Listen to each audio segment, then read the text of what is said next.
Oh.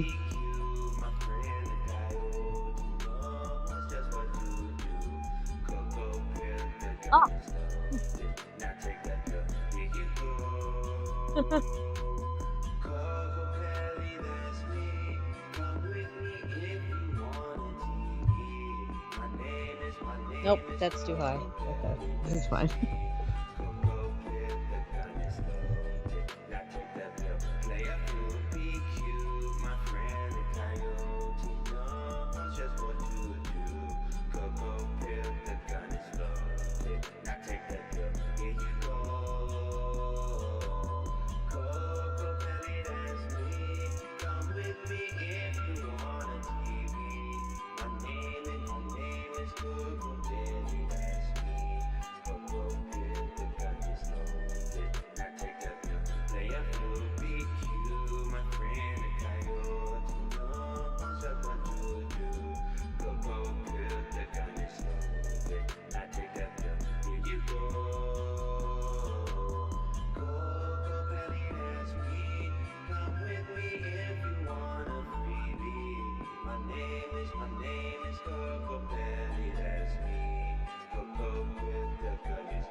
My Skittle just got scattered.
Buckman went off.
Well, hello everyone. Welcome to Struggle Session. I am Leslie Lee the Third, and today we have a huge show for you, as you can already tell, because sitting across from me, digitally, is the biggest guest that has perhaps been on any Twitch stream. If I'm being honest with you, I didn't know people of this status actually came on Twitch. I think this is unprecedented. My God, she is a former AIW Women's Champion, a former AIW Tag Team Champion. You have seen her in AEW and Ring of Honor. She is the Pro Wrestling Illustrated 2012 Rookie of the Year. VEDA SCOTT, thank you so much Hello. for coming in to Struggle Session and listening to Bugmain with us. Thank you so much for joining us today. Hello. Sorry, I just got a text that I have to check. I'm being very professional. We keep it casual over here on Struggle Session. We keep it casual. We keep it very casual. Binlar says, we love you, Veda. Everybody says they love VEDA SCOTT. Thank you so much for joining us. Thank you. I don't know why I'm doing prayer hands, but thank you. That's how you show that you're gracious. Thank you. Thank you. Thank you. It's very, was it Trudeau who does that a lot too? Damn, Yes, that's how you show you're very humble and very virtuous. I have a very temporary setup here, as I was saying before. I've got there's a zebra print. I'm in a guest room. I was just in Canada. I'm in America right now. I'm American. I was just in Canada for a month and a half, and I feel like I have to explain this because my sound and audio and everything set up are awful right now. But I've come back now to the States, so I'm like in a guest room, quarantining and getting tested and everything. So that's why I'm in this like weird random bedroom area. Just saying. Not that anyone cares, but I care. It looks good. I care. I think it looks good and sounds good. If everybody in the chat can tell us if everything looks good, everything sounds good, if everything feels good, then we can get started watching some wrestling because whoa, we got a lineup for us today. Look at y'all saw that transition, right? I don't want to belabor the point, but our transitions are top shelf. Look at that. Okay. All right. My co-host Jack Allison runs the Jack AM stream. He doesn't have that. I don't think even like some of the top companies, don't have this. Like New Japan doesn't have these transitions going on. I don't think so. I'm sorry. I just wanted to say how next level our transitions are getting on this. Binlar says we sound great. Everything looks good. Everything feels good. And we have some great wrestling to watch today. We've got some Joshi and lots of independent women's wrestling, which is, some of my favorite thing in the world and where I first encountered Veda. I think I actually met you before you even started. It's worth getting into because you have a very unique pro wrestling story. I don't know if how many people know it now. So Some may say regrettable and full of questionable choices, but here I am. Yes. But how did you get started in wrestling? So how I got started as an actual pro wrestler was the standard, like, go to a wrestling school and learn how to wrestle, and then you'll have a match. But how I got to that point was just being a huge wrestling fan my whole life, and then becoming a huge indie wrestling nerd and tape trading person and watching. You were into tape trading too? I didn't know that. Because I am of the older generation of independent wrestlers, and so there was a period of time where like that was really. I'm sorry, I'm moving things around. There's a fucking flower. It's so funny because I was actually moving your camera to get it centered while you were doing that. I'm trying to move my thing. But yeah, so like there was a period of time where like that it was a lot harder to get your hands on wrestling. But I was just a huge fan, and then I was like. I went to university, I went to college, and still I'm like watching wrestling, and my poor roommates had to deal with this all the time. And then I finished college. I was in my senior year of college, getting ready to do all my PhD applications, and I was like, no, I don't want to stay in school for another 7 years. I want to take some time to go out and do stuff. I'm going to go to wrestling school. But I didn't at that point because someone convinced me not to, which was smart. And I ended up working in television for a couple of years as a producer. So I was doing that, and during that time period, the whole time I was, again, a huge wrestling fan, going to wrestling shows sometimes when I was able to, but just kind of trying to follow everything. And the whole time thinking, like, man, I wish I would have become a wrestler. Oh, I wish I would have done wrestling. But it, like, felt more and more remote as my life progressed, because that's, like, the kind of thing you do, like, in high school or out of high school or something like that. And then, during the course of me working in TV, I lit upon this idea that I would go to law school. Like, that was it. That was what I was going to do. I'm not going to get my PhD right now. I'm going to go to law school.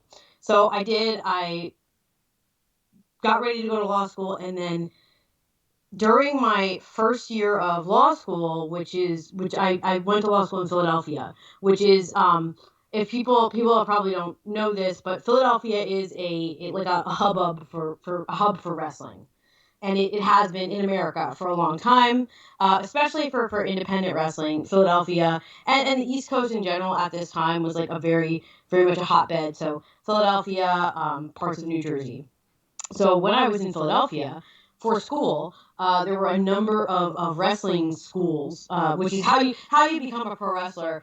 If you're unaware of it, is you basically You go to a sign wrestling up. school, get a wrestling degree. You have to get a certain number of wrestling credits. There's different courses, classes. You pretty much sign up for like gymnastics class. And so it seems like signing up for maybe like a martial arts class, or I guess more like a Zumba class. But like you sign up and you pay someone to train you and to teach you about how pro wrestling works and how to do all of it without hurting yourself or hurting anyone else. And then there's other aspects of wrestling that you learn, but essentially you sign up for the physical part of it. And Philadelphia, there were a number of reputable pro wrestling schools right in the area because it was a big area for pro wrestling. So I had to be in Philly anyway for school. And I decided to sign up for wrestling school.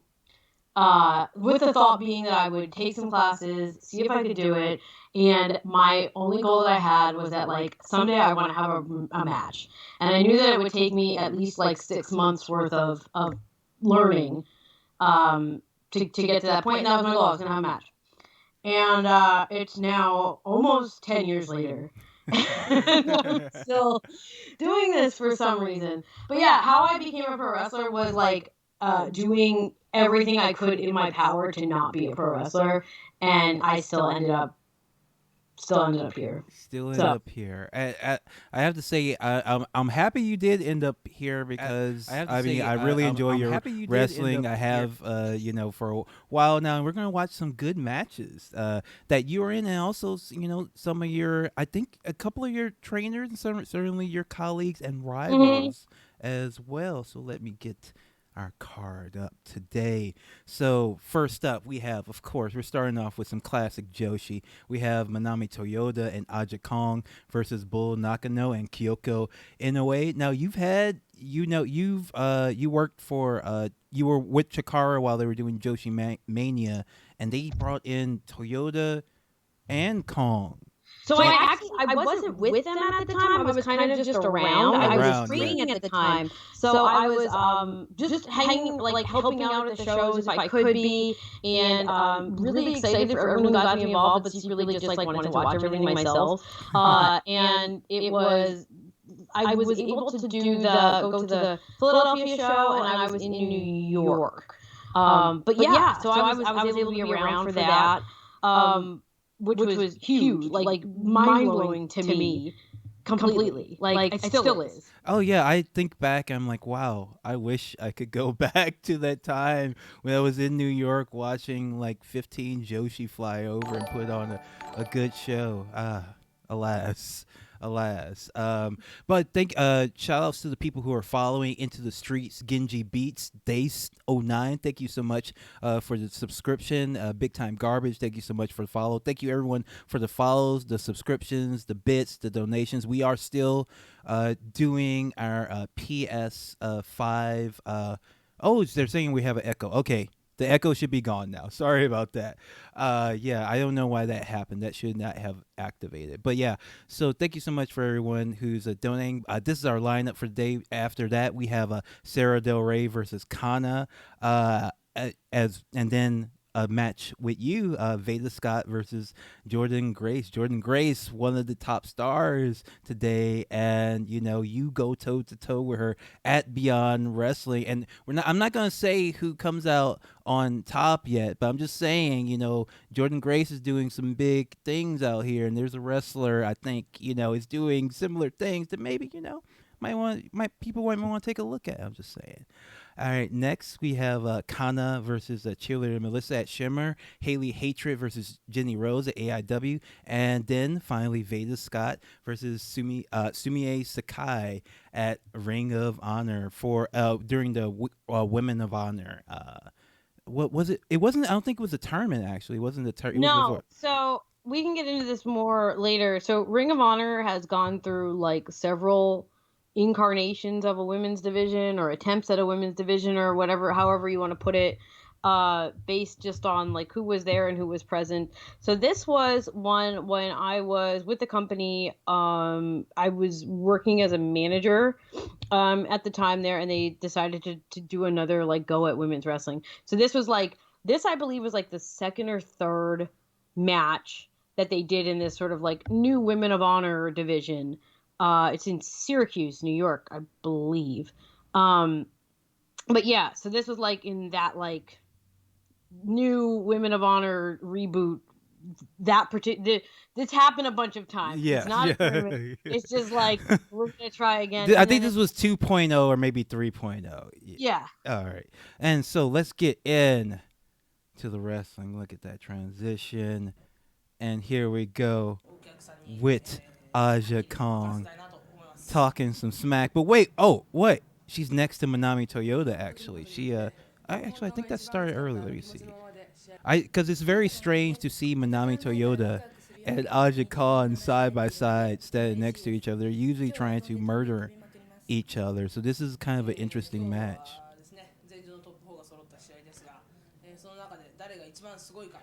VEDA, you're a fan of Joshi, right? When did you get into Joshi? I know I was a teenager.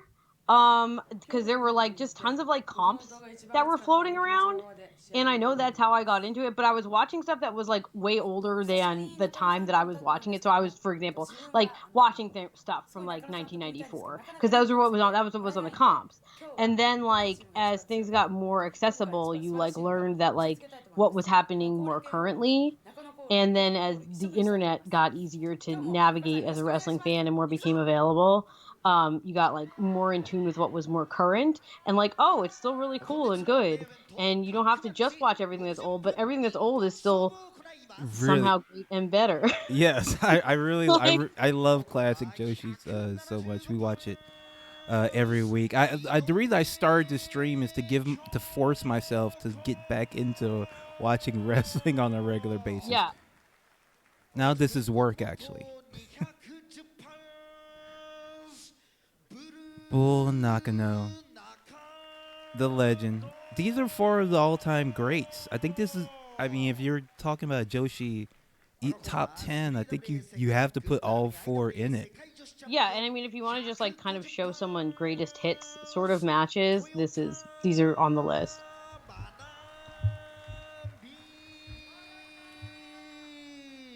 Manami Toyota looking one. I love the contrast between their outfits because they all have these super cool outfits. They're all very different. Manami Toyota is very elegant, more of an idol wrestler. It's almost like the wrestling equivalent of a nightgown is what it seems very formal and sleek and cool. Aja Kong is like the bright colors, showing off that war paint. Kyoko Inoue, similarly, you may notice that she's a little bit like the Ultimate Warrior because she was a fan of the Ultimate Warrior.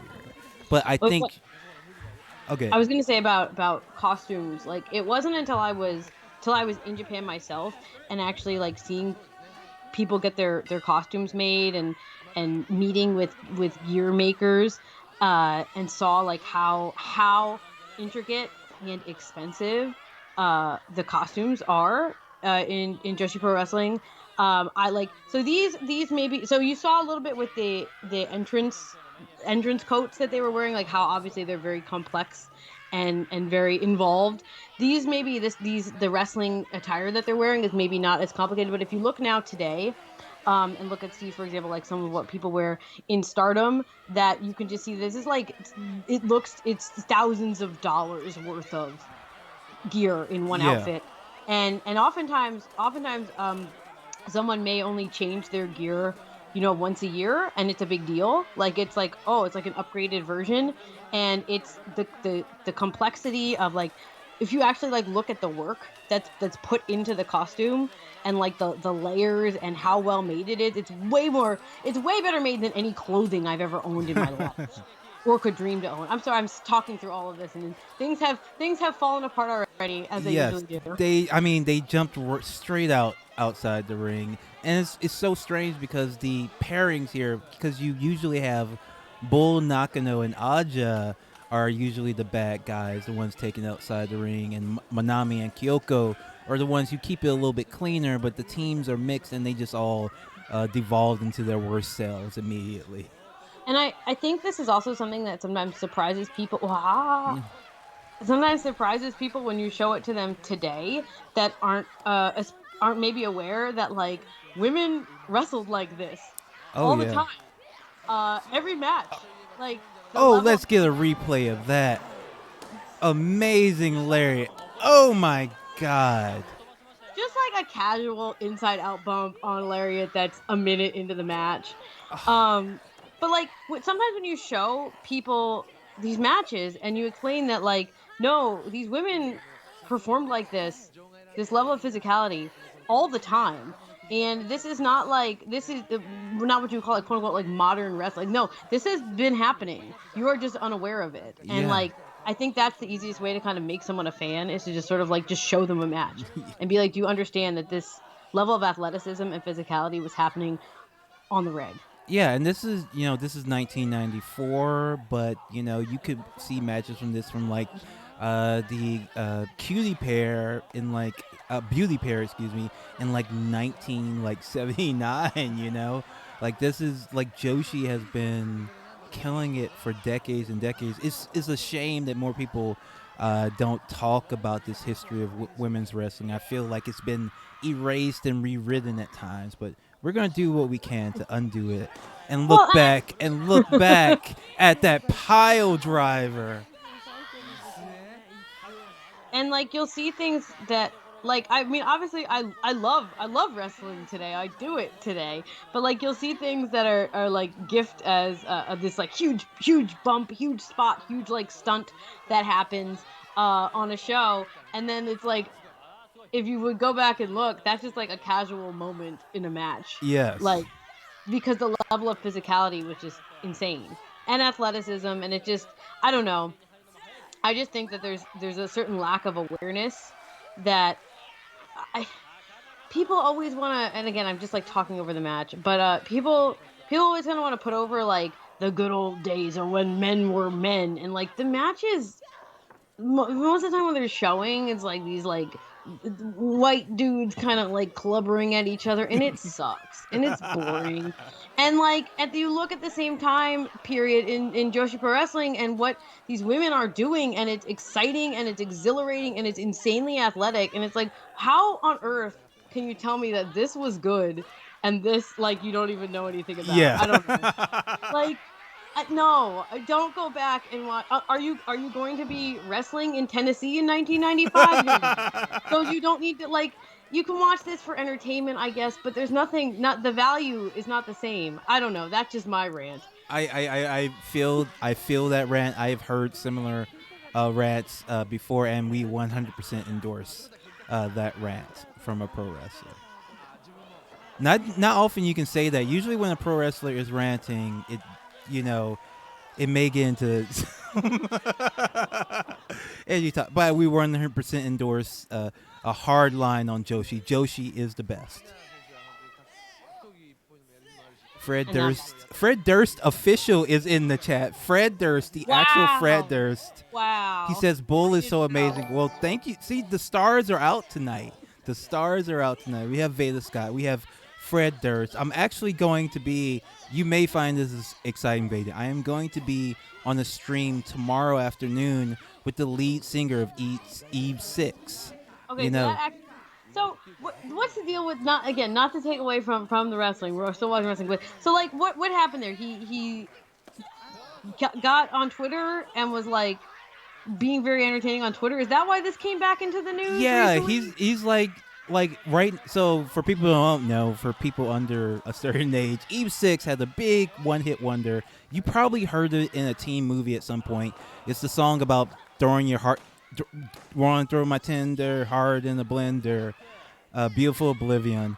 And basically, the guy from there, he's just kind of like a normal guy now. You know, if you're a one-hit wonder 30 years ago, that doesn't mean you have a ton of money. 20 years ago, it doesn't mean you have a ton of money. So he's just like a normal guy, and he's like posting about like being a socialist and like how he can't afford health insurance, even though he had a huge hit, you know, in the late 90s. And he's just like generally being like cool and funny on Twitter just because he's like a normal guy. And I guess it's the novelty of seeing like someone come back and like be good and kind of cool and chill that people love. I absolutely saw Eve 6 open up for Third Eye Blind at least once. Oh, sweet, and I'm thinking awesome. probably more than once because that seems like a classic duo. But like at least once.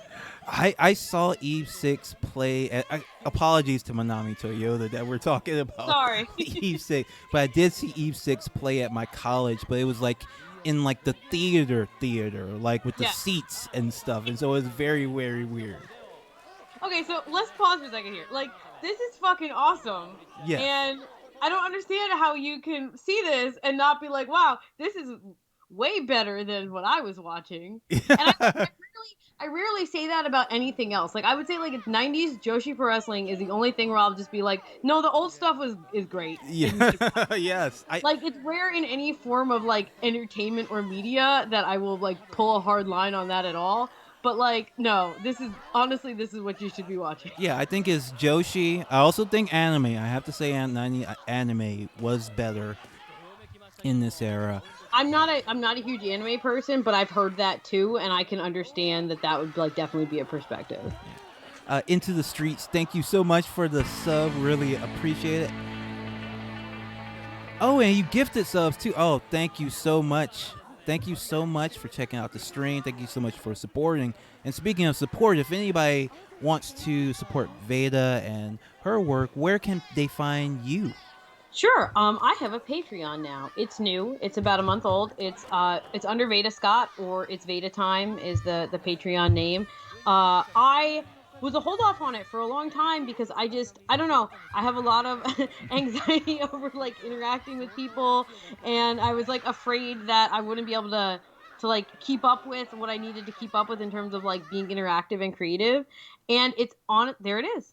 That's my Twitter. Well, that's on my it's on my Twitter. It's my pinned tweet on my Twitter. Yeah. And so I finally just started it last month, and I'm kicking myself for not doing this sooner because it's been such a cool chance to connect with people and interact with people. We have tons of great discussions that go on all the time, and I hate that I didn't start it sooner. Also, like, it's been a huge help for me. Just, you know, what with the pandemic and everything is a mess. It's logistically, it's been a huge help, but just in terms of like having a connection and interacting with people and interacting with wrestling fans and non-wrestling fans, I hate that I didn't do it sooner because it's been awesome. I mean, it really is. Like it was so strange when wrestlers started doing Patreon, and everybody was like, a lot of people were very mean and nasty. Yes. The first do it, and now they're like, everybody's on it, and it's like, yeah, like it's a nice thing to do. And I always, as a fan, going to shows, like, you go to the show, you buy your $30 ticket, maybe you get a T-shirt or your DVD. Is that enough to like take care of the wrestler that's coming to the show and entertaining you. Not even close. Yeah. And so it's always nice when y'all can get new revenue streams, because I mean we talk about this on stream a lot. Like there's not a lot of money in wrestling until you get to the top, and even then, holding on to that money and making that money for a long time almost never happens. There's very few wrestlers who like retire from wrestling, especially in the U.S. Right.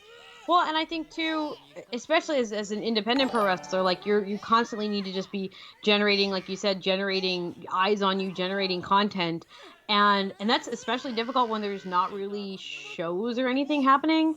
So I think for a lot of people, a Patreon or a lot of people have gotten really into Twitch too, has replaced some of that in terms of like an outlet to generate content and generate a connection. So that's been really cool. But yeah, like for a while, I think it was frowned upon. Like I was not frowning upon the Patreon system for wrestlers. I was more just that like I myself did not feel that I could like generate enough content to like make it worthwhile for anyone. And I realized that personal connection that I have with people made it worthwhile for me. But there are some wrestlers who have been super successful with their Patreons in terms of like building a community, and I just think that's the coolest thing. Like you see just the amount of content they generate, and I am happy that they kind of like stuck to their guns with that, even though there was some criticism, because I think it's really opened up doors for a lot of people. Yeah, all right. I just dropped another link in there. There it is. And I'm going to, this is the first time on the stream, we're going to run a prediction. So, folks, tell me if who you think will win the match. You can vote on the stream. Will it be Toyota and Kong versus or Nakano and Inoue? It's been very even so far, but if you can predict in the chat, and you can wager points too. You can wager channel points, I think. Veda, who do you have? Maybe some people are waiting for your expert opinion. Oh, I don't want to give my opinion. I don't like to provide opinions. Somebody mentioned that they miss you on commentary and on Dark. Thank you. I miss me on commentary on Dark too.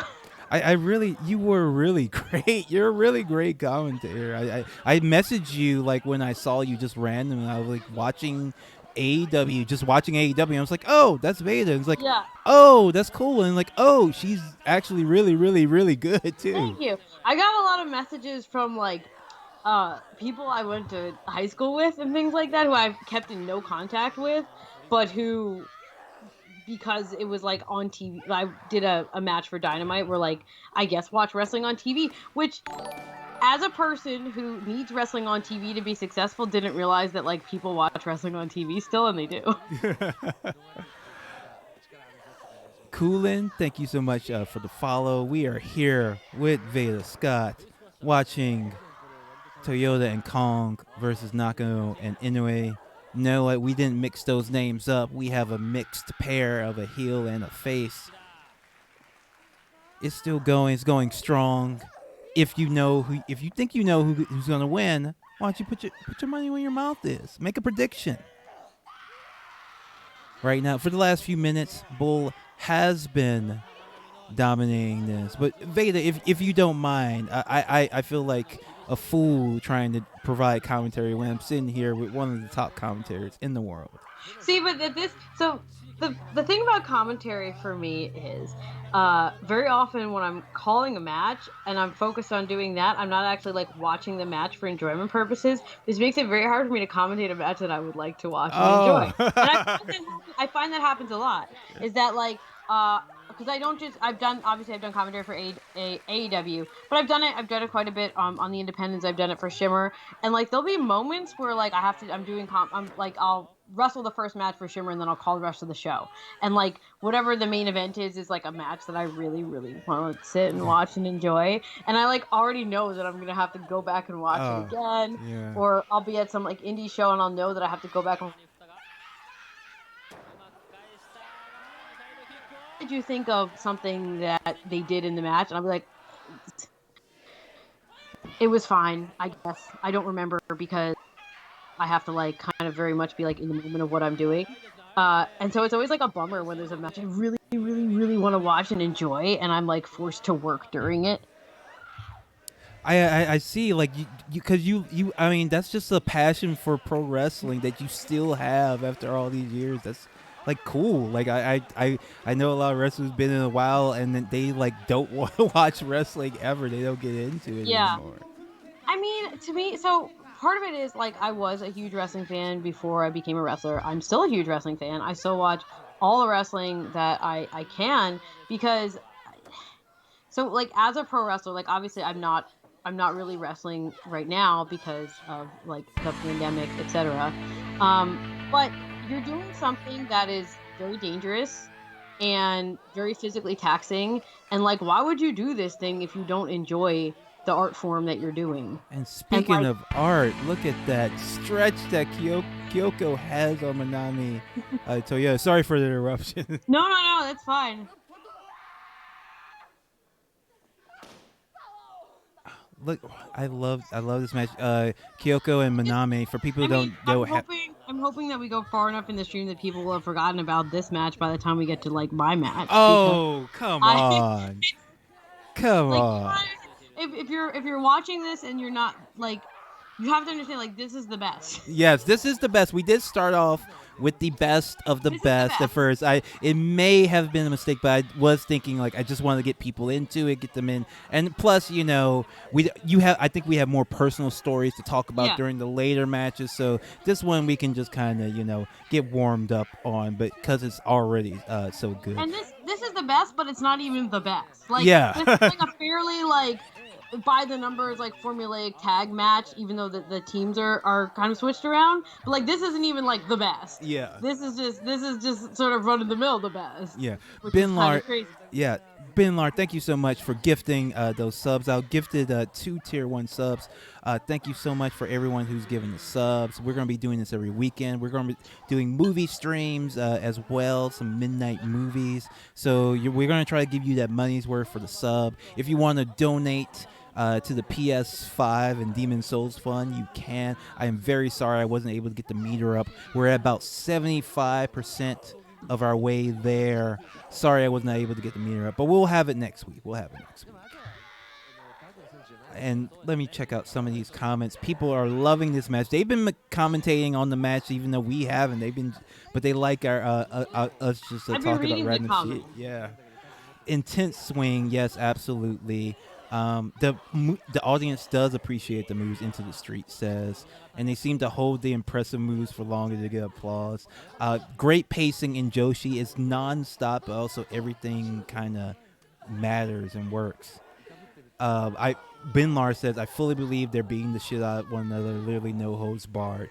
I think I said this last week, but I did talk to Bull about this, and she said, yes, I was not very happy when I was wrestling, and so yes, and so I was we were taking out our real aggressions out on each other in the match. Which is like overall not the best, but it does like make the matches very enjoyable to the audience. Yes.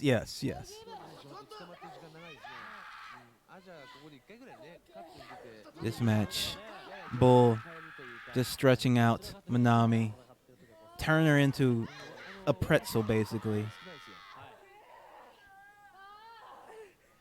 So we got the predictions in. Let me check those out.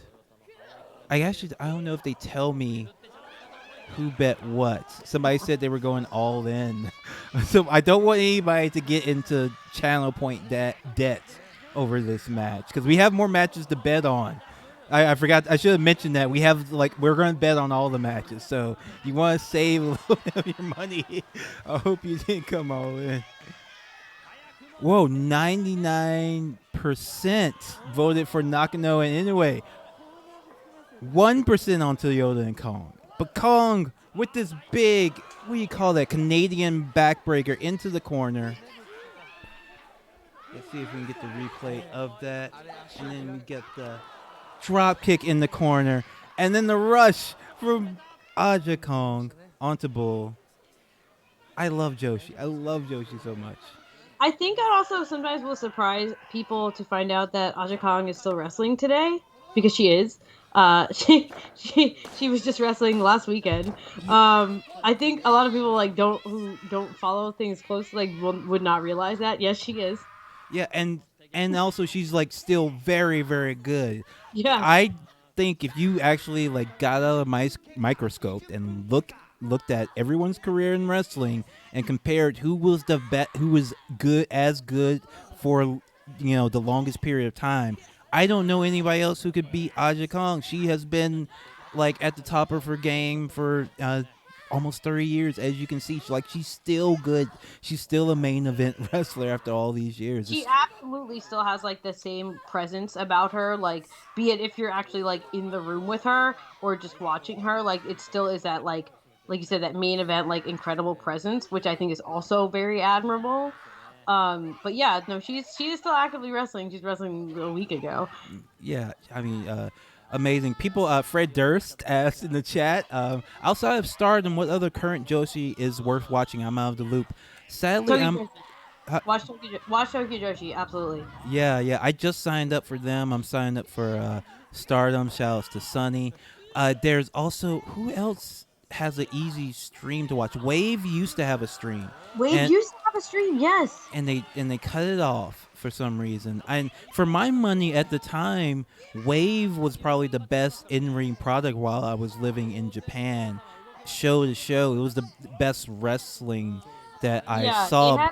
they had a good variety too of people who would kind of come in and out in addition to like their roster. So I think I would agree with that too. Yeah, Yeah, I would say honestly right now, Toki Joshi is my favorite promotion to watch. I've also wrestled there, but in a completely unbiased way, it's my favorite promotion to watch, even more than Stardom, personally. I love Stardom, but Toki Joshi, I think that the variety that's there and just the passion of the women who work there who are building a promotion, and just watching them improve because a lot of them are newer to wrestling and you get to just watch them improve over time, is incredible. But yeah, I think Toki Joshi honestly is probably my favorite promotion to watch right now. yeah, and Tokyo Joshi is so interesting because do remember when it was announced, like many other Joshi promotions have been announced. It's like every year Mhm. a new Joshi promotion comes out and says, "Okay, we're gonna hire a bunch of new girls to wrestle," and like about 75 to 80% of them fizzle out within the first year or Yeah. two. But Stardom stuck around after a few starts and stops with different promotions, and then Tokyo Joshi has been really impressive, really impressive.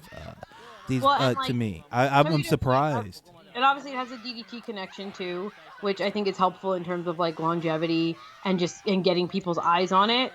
But the women that they have on their roster and the training process there, I think is just excellent. And there's a lot of thought goes into obviously the matches themselves, but most people have very strong characters and very strong personalities, And and I think identities, and that they all look yeah. different and like wrestle different. It's very Exactly, and I think that makes it easily like translatable too. Come on. yeah. Look at that. Look at that. Let me see if I can get the replay. Oh, we didn't quite catch it. But this instant replay is not part of the original broadcast. This is manual. And look at that. Oh, Kyoko with the double elbow counter. Still from work. Oh, everybody's talking about the double headbutt. Yeah. Stardom is where Kagetsu was. Yes. Oh my God. Dumped her out of the ring. Jesus Christ. Oh, and Manami. Oh, they're gonna dump her too. Uh-oh. Bull. Oh no. Sweet. Bull denied by Aja.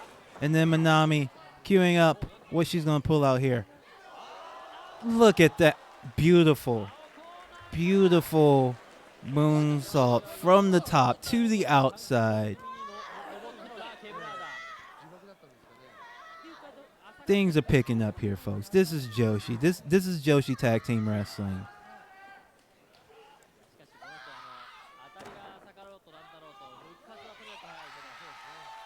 Uh oh. Oh, and a miss. It was looking like all the money is on Bull and Kyoko, but Bonami and Aja turn it around, and we get this signature maneuver, the rolling cradle from Manami Toyota. Steele from Work says, I love the zero hesitation on the moonsault. Manami Toyota does not give a fuck. She just goes up there and just jumps. And, like, she's another person who, like, obviously she's since retired, but she's someone who, like, until her last matches, when she would, like pull it out, was going as hard. It's fairly incredible. Like, the level of in terms of, like, a consistent wrestler, in terms of, like, time, like, longevity and consistency, the best. Oh, she just moonsaulted onto her head. It happened. Oh, God. And I talked to Manami when she came to America, and she was afraid that people were going to be disappointed that she was heavier. And we were all like, are you kidding me? You are awesome. You are. And this was after she put out on, like, her great performances against Sarah Del Rey, Quackenbush, and Claudio, and she just stole the show, and everybody was on their feet and just loved it. And the kick out from Kyoko. And, like, I mean, there were people would have been happy just to, like, do as what happens a lot of times when people will come and do a major appearance, just, like, get an autograph and a picture. But these were world caliber matches in front of your face. It was incredible. Oh! Hurricane and the backdrop. 1, 2. Oh, not quite. Oh, I wasn't able to catch the Hurricane back. A little bit of. Only got about 5 seconds on the instant replay. Might have to extend it. But my God, Jesus Christ.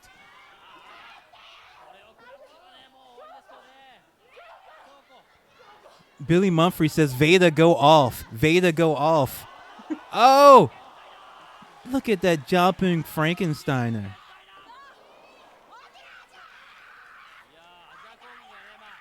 Oh!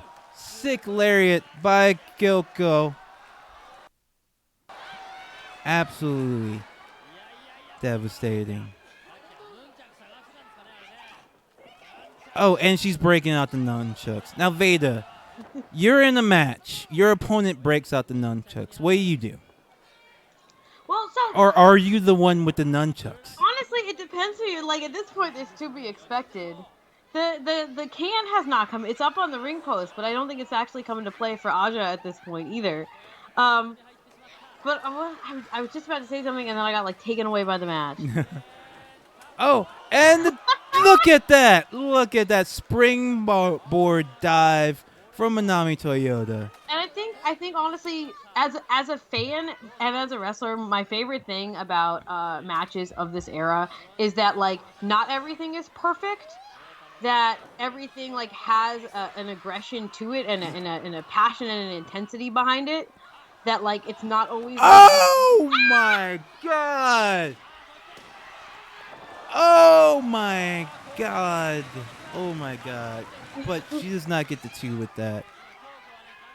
But yeah, that, like, not everything is completely, like, clean and perfect, but there's an intensity to it and a roughness that I think improves just the viewing experience. Thank you so much for giving us that word, because we've been trying to come up with the word. The word we say is, like, Joshi is amazing because it's a little bit sloppy, but I think roughness is a better word. Yeah. Like, I love wrestling that is very choreographed and smooth, and there's an art to it. I love my God! Oh my God! What? That's the Bull's Poseidon. Oh, that's one of her finishes. You don't see that one that often. Oh my God! Holy shit! But I love that too. I think that there's so much skill and art form to things that are, like, very, very choreographed and smooth, and certainly something that I cannot do at all. And the leg drop from the top. Oh, and that is all. Folks, that was some amazing Joshi action. And it looks like the people who put their money on Bull and Kyoko knew what they were doing. I don't know why it was 90% one way and not the other, but man, you got this. Here you go. There's your points. Wow, Veda, what did you think of that match? Oh no. I mean, obviously, I love that match. This is when I, sit down and watch wrestling. There's a lot of stuff that I will watch. And I like to keep up with everything. But in terms of like, if I'm just gonna sit back for like pure enjoyment, and you can see me just like losing my mind over here, like rewatchability and just like pure enjoyment, like this is the wrestling that I go back to. I think the most often, because again, I understand that people will watch things that are like bad on purpose, and like my favorite thing in the world is Mystery Science Theater. Like I do that a lot with like movies and things, but for whatever reason, I don't get enjoyment out of bad wrestling. Like I just don't. It's not something that I like. I know a lot of people will watch things for fun that are like very bad and enjoy it, and that's not like what I do for my entertainment. I like to go back and watch things that I consider to be excellent. Excellent. But yeah, this is the kind of thing that I go back to a lot. Absolutely. So I'm gonna pull up the next match, but while I do, before I do, let me give a shout out to Jor BBB for the follow. Thank you so much for following us. Please like, subscribe, sub, bits, and everything. But while I pull up the next match, Veda, if you want to tell people again why they should check out your Patreon, please feel free to do so. You should check out my Patreon because I'm asking you really nicely. It's right now it's primarily is a wrestling oriented one in terms of like I put up photo shoots and things like that, which for me, I'm someone who doesn't do a lot of that because I don't really enjoy having my picture taken, and that's something that's been really good for me with this Patreon, is to sort of explore an artistic side of photography and things like that for myself. So I've been doing things with that. I make a lot of posts, make a lot of videos. I'm trying to expand the content on it too. We have a lot of good discussions, talk about wrestling, talk about other things too. It's growing. So get on board now before it goes from being okay to good. Patreon.com/it's Veda time, correct? Yes. Sweet. Get it cropped correctly. We're gonna rock and roll with our next match.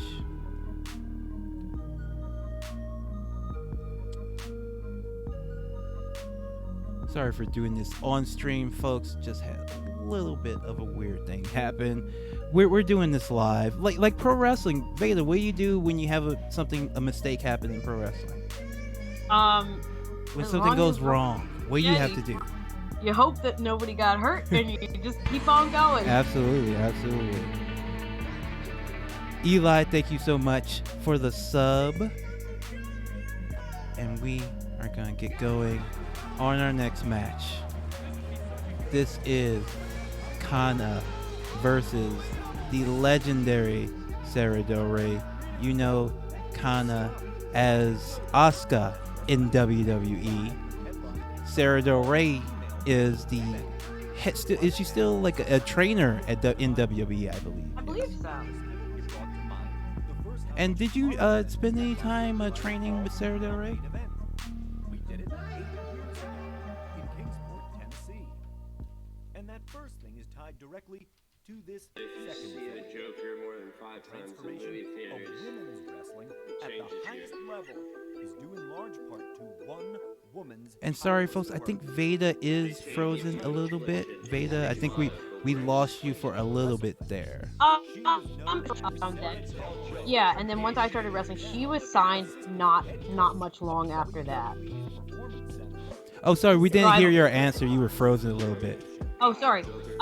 Yeah. So she, when I was doing Ring Crew and training with Ring of Honor, she was around then, and but I didn't really get to train with her or anything because she was signed not long after I started actually wrestling. But yeah, so with her, it's more of like a full-on like just fan perspective of someone who I just think is so good, so good. This match is one that I was not here for this match. It's in Tennessee, Kentucky. I think, yeah, I think maybe Tennessee. I considered going to this, but it was just like in the middle of. Yeah. So this was I wasn't there for this match live. I've since watched it, I don't know, a dozen times. It was the main event, correct? I believe it was the main event. Yes, it was the main event. Yeah, and it was just like this was something where like Kana had been doing little bits here and there in terms of American wrestling and like Shimmer, but was not super well known. And so Actually, she had not been to America yet. This match. Yeah, this is her first match in America. This Okay. and better. I actually should say the reason why it's Kana versus Sarah Del Rey is because me and my friend John was the biggest Sarah Del Rey fan in the entire planet, and I was about the biggest Kana fan in the entire planet. Yeah. So we were just like, why don't we just like harass Dave Prasek at Shimmer into booking this match? And it eventually happened along with collaboration with Chikara, and they brought them brought Kana for a tour, and they did this match at Chikara and at Shimmer. So I would say honestly, like, so this one was first. Okay, so like I would say that honestly, like I don't know, 75% of the people watching like had no idea what they were in for at all, and I think that's really cool. Yeah, such a surprise. And then I don't know when so there's no bottom rope, and yes, if I remember, it had broken. I think. Like it's not there on purpose. Like there was an issue. somebody. I think it got broken earlier. I think the commentary does mention it, and they're just like, oh well, no rope breaks on the bottom rope. So I have no idea how that played into this match. Because they do a very, like, obviously this is something, the way that they both wrestle is very, like, grappling heavy anyway. But the match itself, no spoilers, but obviously I've watched the match several times before, is very, very ground-based and very grappling heavy. And I don't know how the fact that, like, the ring was not in top shape played into that. But I'd be interesting to know more about that, too, as a wrestler. I mean, these are two masters at work. I've talked a lot on the stream about Kana. I think everybody's seen her great work in WWE as Asuka. But Sarah Del Rey, I mean, it's no exaggeration to say that if she had, been chosen to be a wrestler instead, they would be talking about. You'd be talking about her just as much. She was, the best, one of the best in the world, if not the best. Absolutely dominating in Shimmer and ROH. Spent time in Japan. Just one of the greatest wrestlers I've ever had the pleasure of watching. And, I really miss seeing her wrestler, but I'm happy she's doing another thing she loves, which is training. And I hope she's doing well. Shout outs to Sarah Del Rey. But very excited to watch this match once again. Kana versus Sarah Del Rey, their first encounter. Actually, you know what? This is not their first encounter because they had a match in Japan years and years before this that nobody has seen. I don't think it was recorded, but we do. I think we have a picture from it. But they did wrestle before this, when Kana was much younger, when Sarah Del Rey was much younger. So this is part of a trilogy, technically. And speaking of, we got predictions going in the chat. So who you have? Kana, the champion Joshi wrestler from Japan, or Sarah Del Rey, the top woman at the time in America? Get your votes in.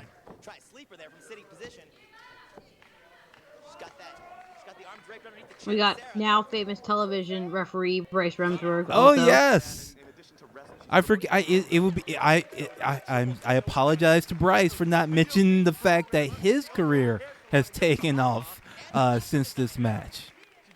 And it sounds like it's Mantis and it's Mantis and Gavin Loudspeaker. Yes, it is Gavin. It's in Gavin, the man with the golden voice, Gavin Loudspeaker. We'll break out that guitar and play some Dashboard for you before a wrestling show if you ask him nicely. Oh, look at that. Sick kick is starting to pick up a little bit here. You see Kana with the bare feet. VEDA, what advantages do the bare feet bring to you as a wrestler? So for me as a wrestler, none, because I have tried. So my partner, who's Speedball Mike Bailey, who wrestles for DDT among other places, he wrestles with bare feet, just the kick pads, similar to Kana. And so because of that, I have tried, just in training situations to see like what it's like. And for me, it is awful and horrible. However, if you are someone who has a background in, say, Taekwondo, it helps with the flexibility of your foot and your kicks, and I think it makes things easier in terms of that. If that's something that you're used to, I would say it probably offers no advantages if it's not something. If you're used to, say, wearing shoes in life. Trading kicks here. Monster Chalk, thank you so much for that Prime sub, taking that money from Bezos and giving it to us. Much appreciated. Although, I mean, it especially hurts now that he's no longer the richest man in the world, and somehow, some way, Elon Musk is. But yeah, thank you so much for the sub. Checking in the chat, people saying they miss seeing wrestling live. I do too. Like there's nothing better than being in one of those seats. I have to say, like it rules. It rules. I miss being in these crowds. You are correct, my mystical friend. Someday soon, hopefully. Monster Chalk asks, this makes me think, have there been great mentor-student storylines in wrestling? Oh yeah, there's been plenty. The first one I'm thinking of, maybe this one didn't have the resolution you hope, but Kenta, all caps, and Kenta Kobashi had a pretty nice little back and forth early on in Kenta's career, where he was kind of like a breakout star, while Kenta Kobashi, of course, is, this legendary wrestler at the top of his game. Sadly, Kenta and Kenta Kobashi never really got to, have some sort of real resolution to that, but that was good while it was going. Excellent mat work here. And now Sarah, just like that. And into the streets, mentioning, yes, what a change of pace. This match much slower pace than the other one, but still excellent. There are different types of pro wrestling that all rule. Okay, nice switch to the ankle hold by Kana. Kana with the Xbox 360 on her tights. And I think that's something that's really interesting when you're watching this match, and knowing that for most of the people in the crowd and most people watching it, Kana was sort of an unfamiliar performer, particularly the people who are watching in the crowd, and just the way that she establishes everything that she's doing. Like continuing to go back to the same body parts over and over in a way that isn't like monotonous or like a working arm. It's all different. Like every transition is different, and every transition is entertaining because wrestling needs to be entertaining. And I think like in the 5 minutes that we've watched Kana wrestle, she's established to this crowd like exactly what she does and her style and everything that she's going to be going for. And that's a different level of performer. And I think now, just as a wrestler watching that and being able to admire that is really cool. Yeah, that was the thing that always stood out to me. The first time I saw Kana, it was actually a live show. I had no idea who she was. I was just in Japan watching wrestling, and she happened to be in the main event. And I was actually there. The main reason I was there was, I think, Nane Takahashi was Kana's partner in that match. And I was very familiar with Nane from AJW, but that was my first time seeing Kana, and she saw me in the crowd, like this foreigner, this big black guy, and she like took the time to like stick him out, like, hey, and tried to speak English with me and told me like about her stuff, and she was so nice and outgoing, and I realized like, oh, that's just because she's always like promoting like herself. She's a very nice person too, but she has like she had a plan to make herself as successful as possible in wrestling and connect with people. As many people as in wrestling. That was her key to success, connecting with the fans on an individual level. At Shimmer, at the after party, she went around to the fans and asked to take photos with them. Right. Like, that's just next level kind of marketing, and it eventually paid off big time for her. Hopefully it's big time. Hopefully she's stacking chips. And look at Kana. Starting with the combo, but Sarah Del Rey with the headbutt back. Binlar asked, did they always have that style of ring without the bottom rope? No, that was an unplanned accident. I don't recall exactly what happened on this particular show, but I can tell you from my experience of when a rope breaks and they can't fix it, it usually has something to do with the metal in the turnbuckle or the metal welding. If you look on the post, sometimes that breaks, and you need to actually like weld it back together so it's not a fix that can be done quickly and safely. So you just kind of have to get rid of the rope. Yes. But that's most likely what happened here. But yeah, it wasn't a deliberate choice. But fortunately for the women who are in this main event, and I don't know when the rope broke on the show. I don't remember. I've watched the whole show, but I've watched the whole show once. I've watched this match a bunch of times. Fortunately for the people who are involved, like obviously their styles lend themselves to this kind of match where you don't have the ropes to use so much. A lot of other people would probably be in trouble. Yes. I can tell you a story. Yes. Had a match where the bottom rope had broken immediately before mine, and the match was meant to be. It was very very submission heavy, and there were a number of times where like rope breaks were needed to happen. And I'm not a large person, and neither was my opponent, so like. Like say like a Boston Crab, and me like having to get to the second rope instead of the bottom rope was a struggle. But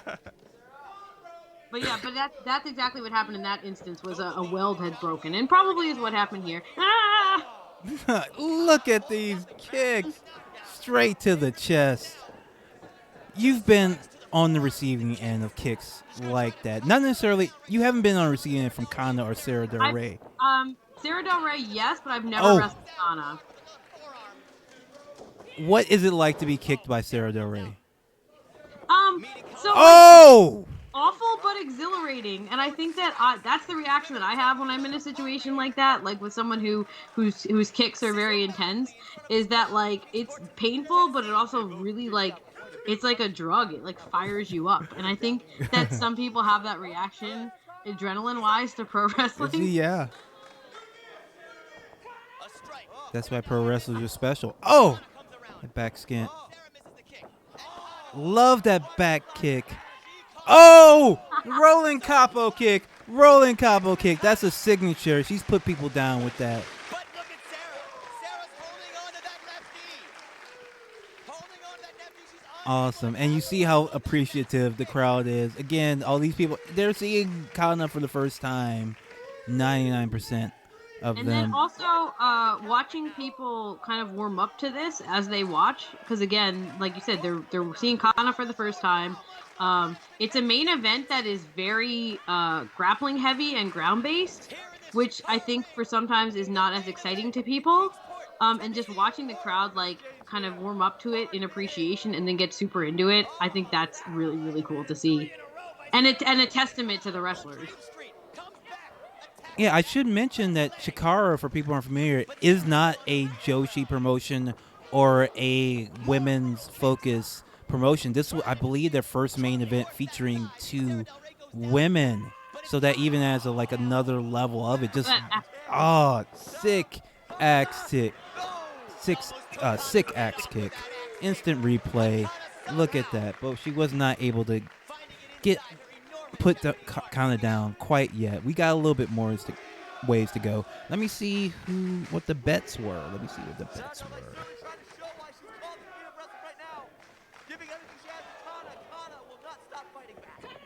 85% Kana, only 15% to Sarah Del Rey. Huge German suplex from Kana. It's looking good for the Kana money. Oh, back fist.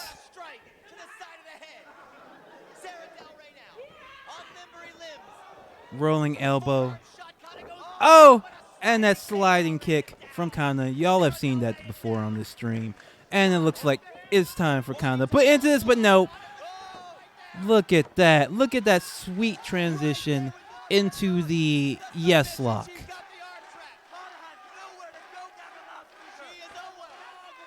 So there's a lady in the front row here who I think she was kind of dragged to the wrestling tonight. Everyone else is really, really into it.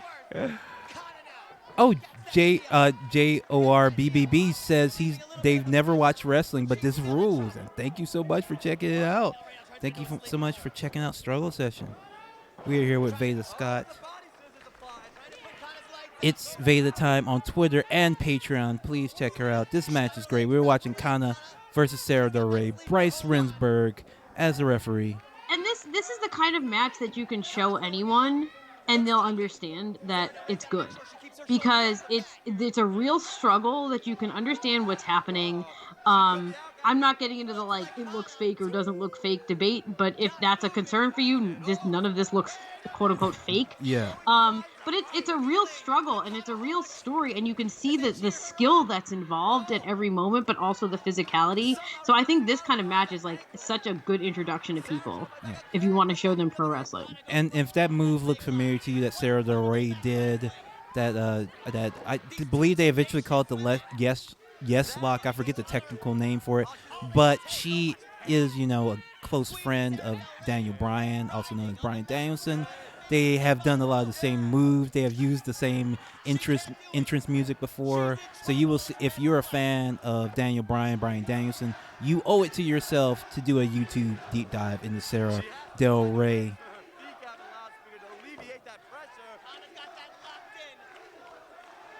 And Kana has that knee bar locked in on that bad knee of Sarah Del Rey, that taped up knee.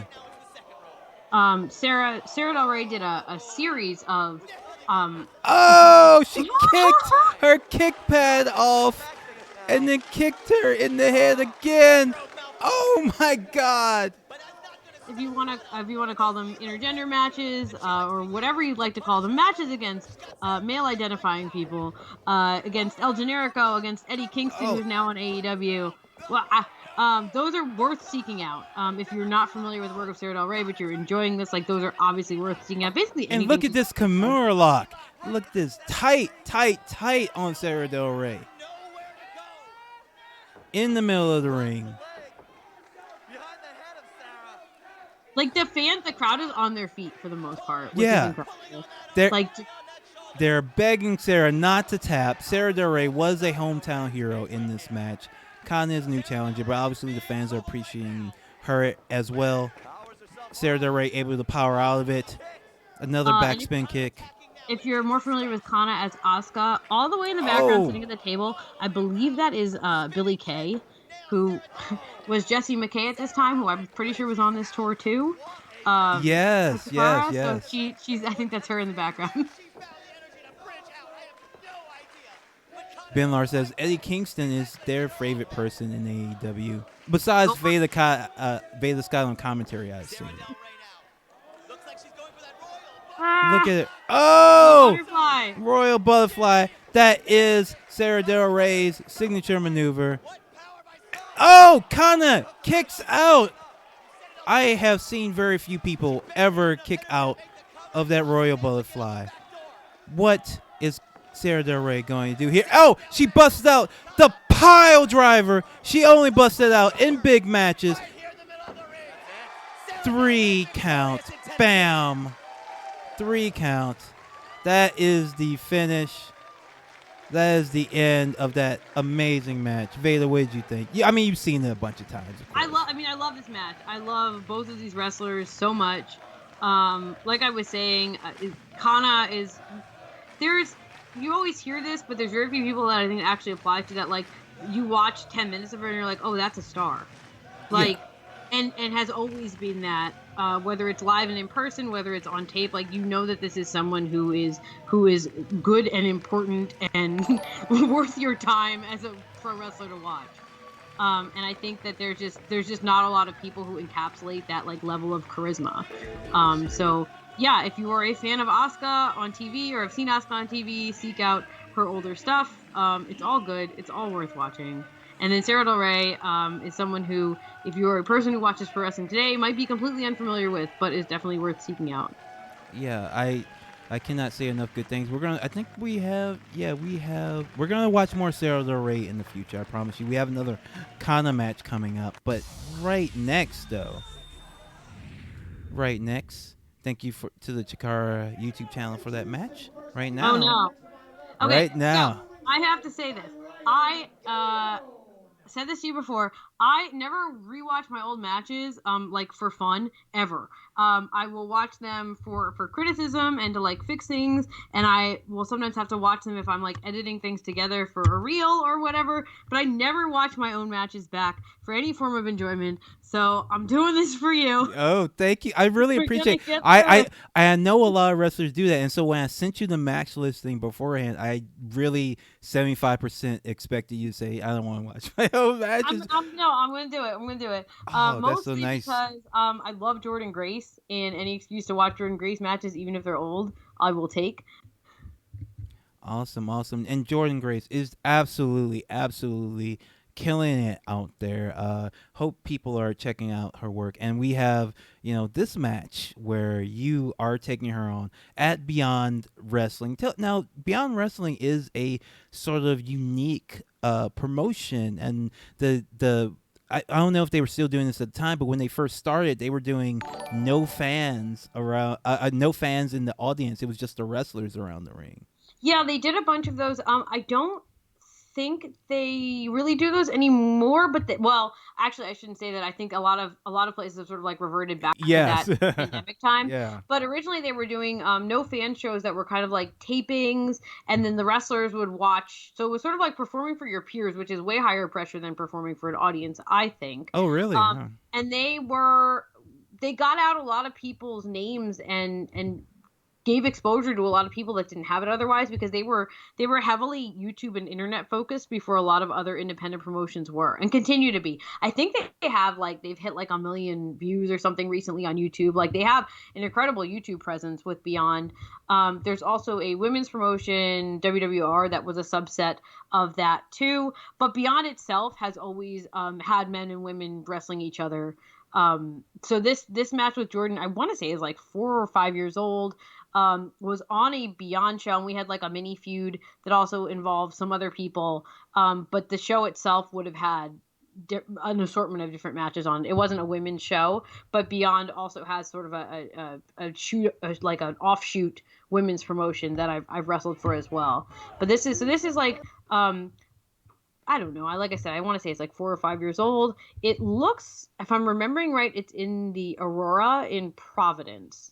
And Beyond is one of those promotions that they used to always do this, kind of just have the fans right up against the ring, kind of mimicking that feel of the wrestlers just sort of hanging out at ringside. And I always love that environment. I always thought it was super cool. I know a lot of people don't enjoy it as much, but I think it's sweet. I think it's cool too, and we're going to watch it right now. This is VEDA SCOTT versus Jordan Grace at Beyond Wrestling, courtesy of the Beyond Wrestling YouTube channel. You can find it very easily. It's one of the biggest wrestling YouTube channels on there. Just look for Beyond. And this is the large gentleman in the corner. Very large. Yeah, that's Ryan Gallione. The Boss Battle is his name. I can see why. He was my client at the time, because in addition to wrestling, I was also managing him. So we were like a tag team / would manage each other thing. And then this is Jordan Grace, obviously, who you know now on Impact. She's been the Knockouts champion. Jordan Grace is, I think, one of those wrestlers who, especially if you are a woman looking to... I'm just going to put over Jordan Grace for a while here because I think she's incredible. If you're a woman especially who is like looking to sort of make your way into wrestling and make your way through wrestling, if you look at someone like Jordan, who has done it like decidedly her way, she rose up through the independent ranks. Now she wrestles for Impact. Has always been very fan-centered and fan-friendly. Does intergender, does everything. And I think that she's someone who like has a very clear sense of herself and a sense of what she does and how she performs. Oh, look at that kick! And look at that! Look at that! She has a very clear sense of getting her ass kicked by VEDA SCOTT right now. Oh! I definitely thought this was going to start. I didn't win. That was my finish at the time. Yeah. So I guess I got nothing else. Starting off quickly, immediately. Eli says, "VEDA, you look great." I've never told you this, but this gear is amazing. I really liked your gear during this area. It's really cool, really different. and diving drop kick, torpedo drop And kick from Joe.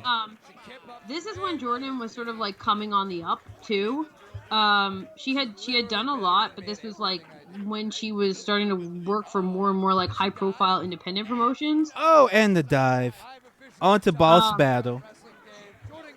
Yeah, and he's a very large gentleman, like legitimately, it's a huge man. Well, very smart of you to align with him, and and now he's getting in there. No, Veda, I have to believe that you did not know that something like that would happen, and this is your first time seeing it. Look at that! Look at that little double jump bulldog there. This does make me miss wrestling quite a bit. Watching, so every time I watch wrestling, I miss wrestling, but watching myself wrestling makes me miss wrestling more. Oh, cool! I'm glad this is a good experience. Yeah, Jordan is also an excellent poster. Do not talk shit to her online. She yes, is. steal from work. Although I think it's her new. She said it was her New Year's resolution, not to respond to negative tweets. Yeah, but great posters on January 1st always say that, and then by like February 2nd. However, also like she does have a very enthusiastic fan base who I'm sure will respond to you themselves. Yes. Look at that. Not wonderful German little suplex. combo I used to do that I forgot about. Good. I'll be bringing that back. All right. Into the streets. Dang, Jordan looks strong. Yes, and she's even stronger now. She's even stronger now. He's a very strong person, man. He manipulated my body in that ring in ways that I didn't even know was imaginable. Forward, up, and over. Oh, that looks like it hurt. Oh, I believe that is a signature combo from Jordan. Yes, this was maybe my first time taking this combo from her, which I've probably taken like 15 times since.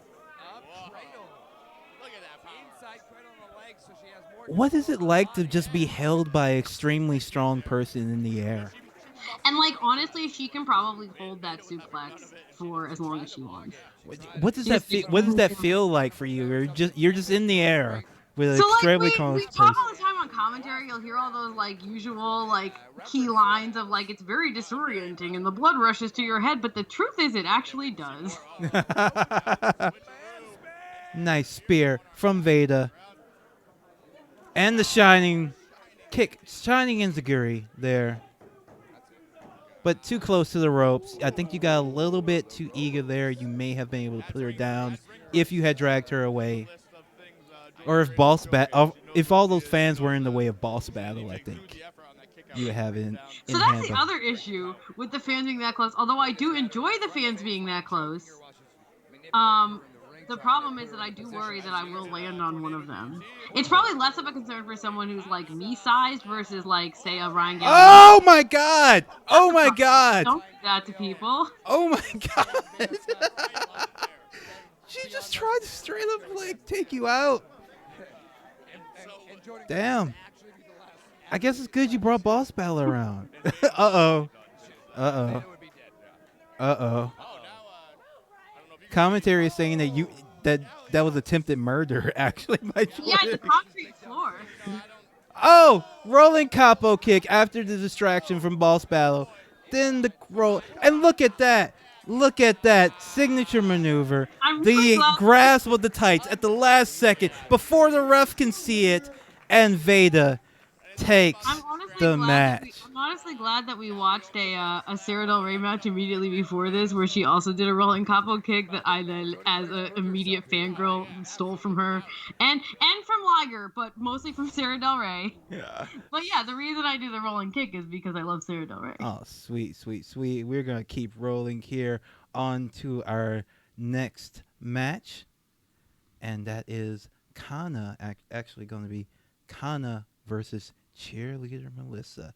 And, please do another plug, Veda, while I pull that up. Yeah, so you can find me on Twitter at it's Veda time. That's pretty much where I put everything that I'm doing. And what's the sort of stuff you post on Patreon? On my Patreon, I put I have photo shoots. I do a lot of just like various video posts. I also do, if you are a wrestling fan, I put up at least one interview a month that I do with one of my fellow wrestlers. Right now, I have Nicole Matthews up on there, just a Oh, love chat with Nicole. my friends. Yeah, I love Nicole Matthews too. That's why she was the first one I did. I like asked her immediately. She was literally the first guest on Struggle Session. My entire podcast I've been running for 3 years. She was the first guest I asked. Right? Like she's an amazing first guest, because it's like, first of all, it gives you an excuse to talk to your friend, but then also like she's so funny and so smart. She's way smarter than pro wrestlers should be. And there's a couple people who you're just like, what? You should just go do something else because you're too good for pro wrestling. She's one of them. I have, as soon as I get off this stream, I'm gonna go call up Shazza McKenzie, who, if you're familiar with Shimmer, or just wrestling in general. She's another pro wrestler, Australian pro wrestler. I'm going to go record a chat with her and put that one up on the Patreon later tonight or tomorrow, depending on how long it takes me to edit it. But yeah, so I have those kind of videos. I do a lot of just like general posting. I do personalized video messages, all sorts of stuff. I'm starting to add more things as I get more comfortable with like content creation for it, and also taking suggestions when people ask like, hey, can we do this, and then we'll throw it on the Patreon. So yeah, I'm trying to expand it as time goes on, but it's been a nice way to just connect, especially with pro wrestling fans, as there's not been a whole lot of pro wrestling, and we can kind of just talk about what we're watching and talk about what we're doing. Yeah, sweet.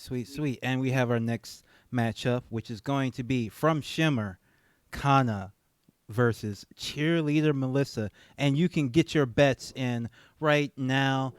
For people who may not be familiar with Cheerleader Melissa, similar to Sarah Del Rey, she is one of these, top tier legendary figures in independent women's wrestling. She still wrestles, but you may not have seen her much on the big TV, but she is just as good, if not better, and has wrestled all of your favorite wrestlers many times over. She is incredibly influential, and absolutely love her and her work. You can check her out. But she is the Shimmer champion here, and she will be taking on Kana in the main event at the Berwyn Eagles Club, a building I have spent many hours Too in. many hours, probably. Yeah. Some of those days go real long. Those days go real long. The Shimmer shows, for people who don't know, it's usually 2 days of back-to-back tapings that are about 3 hours long apiece. It sounds crazy and there's an after party too, and you usually wait in line for an hour or two. Now, it sounds crazy to say that now, but I would give anything to spend the next 15 hours and in Berwyn, they Illinois. can't leave. You can't go outside. No, there's no re-entry. I need to be trapped in the Eagles Club. That ceiling is 10 feet high at most.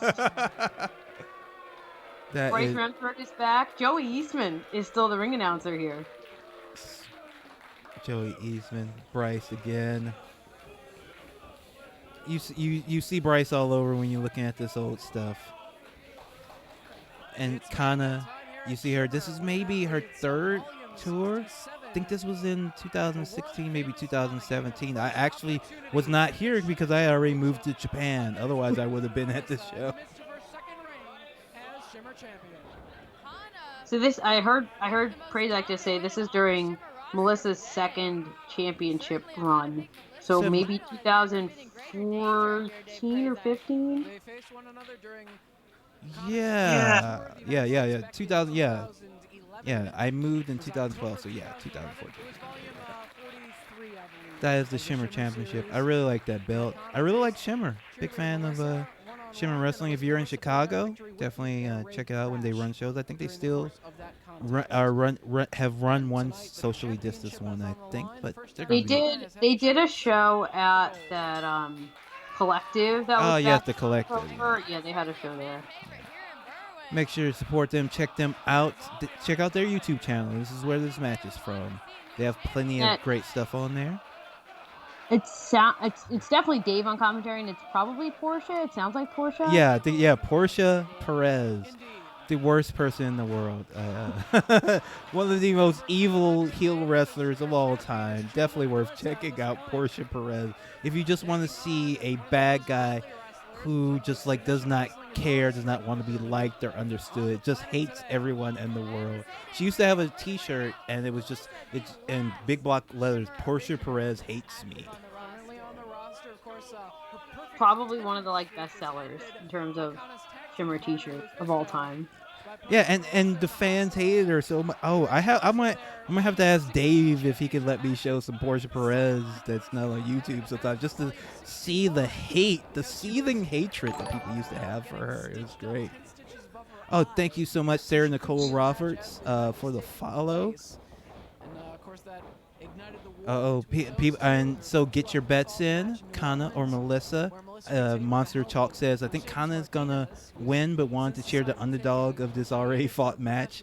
Into the Street says Kana got heat. Let's see. Ben Lar says no re-entry is rough at events. Gotta take a big edible for that. Word.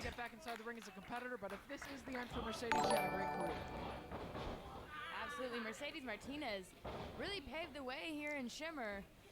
I'm trying to see. So like my head is full of wrestling at all times, and I don't have the like encyclopedic knowledge for like dates and things that I used to have, or like I do for wrestling that I wasn't involved in. I find, but like so these Shimmer tapings. By now if I wasn't wrestling for Shimmer, I was at least there like helping out. I think I was wrestling for Shimmer at this point, so I don't remember who exactly was on the taping. So I'm trying to see the banners.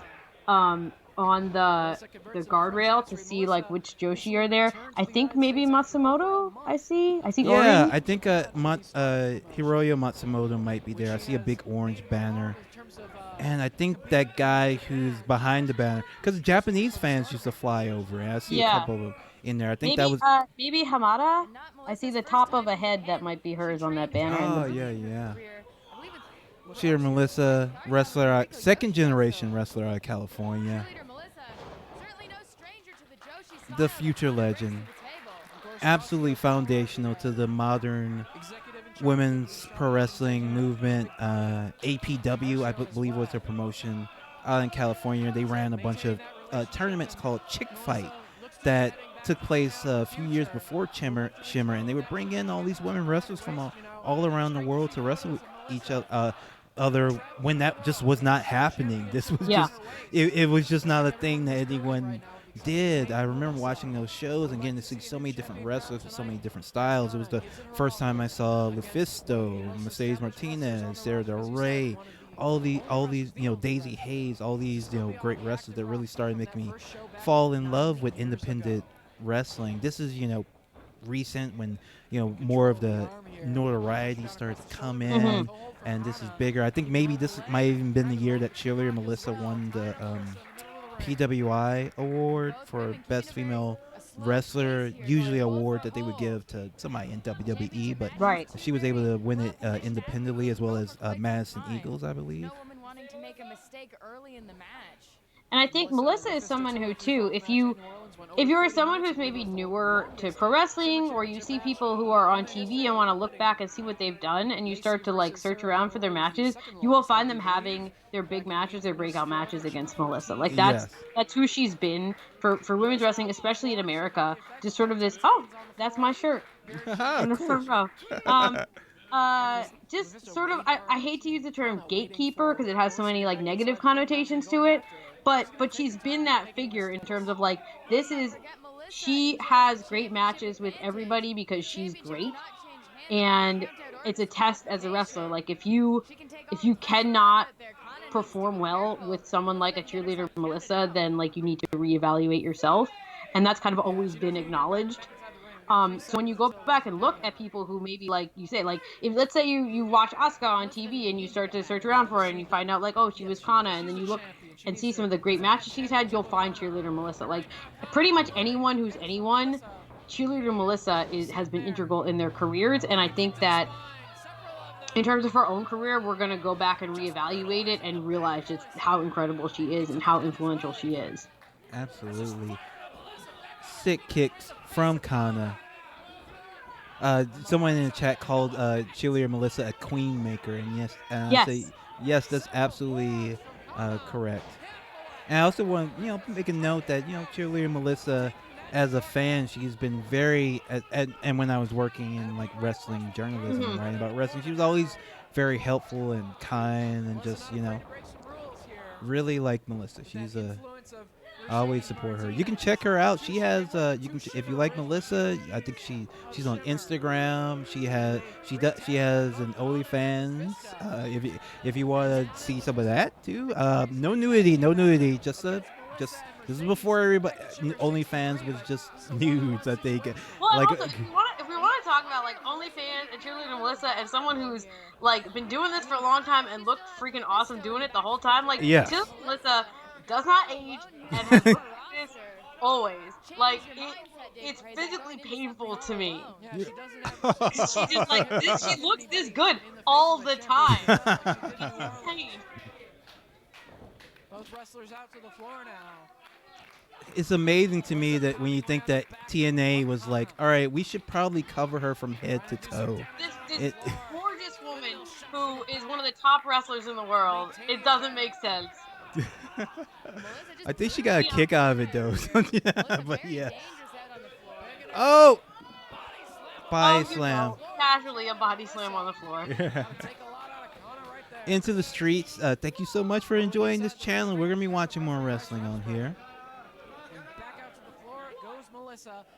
Oh, nice and if kick. you know anything about Cheerleader Melissa, you do not want to be out on the Oh no, you don't, because a lot you have seen the moves that she does. I don't know if she can get it on Kana because everybody stole it like a year after she did it. But I hope we get to see it. Her infamous guardrail spot. I don't know. Oh no, what is she doing? What is she doing? Here we go. What is she? Oh, here we go. Where she wheels-barrels them into the guardrail. Oh, she just. Oh my God! Those steps are heavy, yo. Oh my God! Oh my God! Those. Oh. Oh. Oh. The female Terminator. I forgot that. Yes, that is one of her nicknames. The female Terminator. And look at her wave. And another axe kick. She's such a jerk. She's such a jerk sometimes. I have forgotten. It's been a while since I watched it. Too long since I've seen Cheerleader Melissa be an absolute jerk to someone in the ring. Not making Kana on the ropes more than she has been in any match we've been watching on this stream. Right. Well, so we just watched the match with Kana and Sarah, and that was pretty 50-50. Like that was the definition of back and forth. It was hold for hold for hold. So this is very different. Oh, look at that. That was a slick maneuver. I've never seen anything quite like that before. Very devastating to the knee. And then driving it. Kana says she's not down for this shit. She says, no, I like to be in charge. It's nice when you get two dominating personalities against each other and you just see what happens when they meet. Sick kicks to the outstretched leg of Melissa. This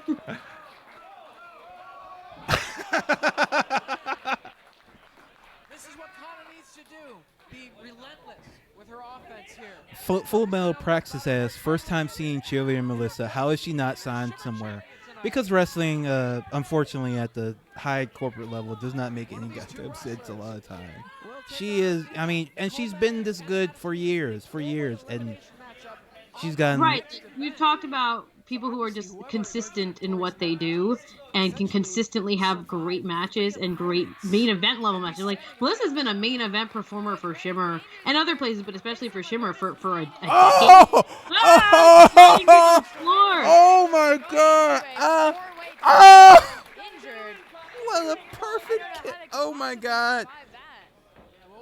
And just so excellent for so long, and that's tough.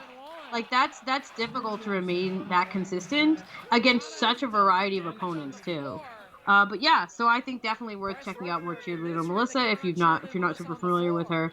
You will find lots of great matches against familiar and not familiar faces. Recover on the floor.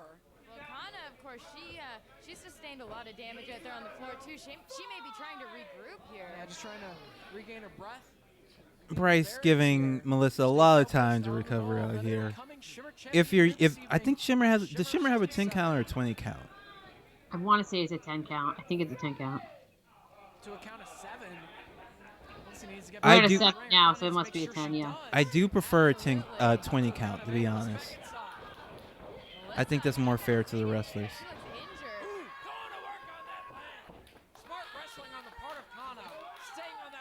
Straight up with the knee bar, as we've seen, Kana.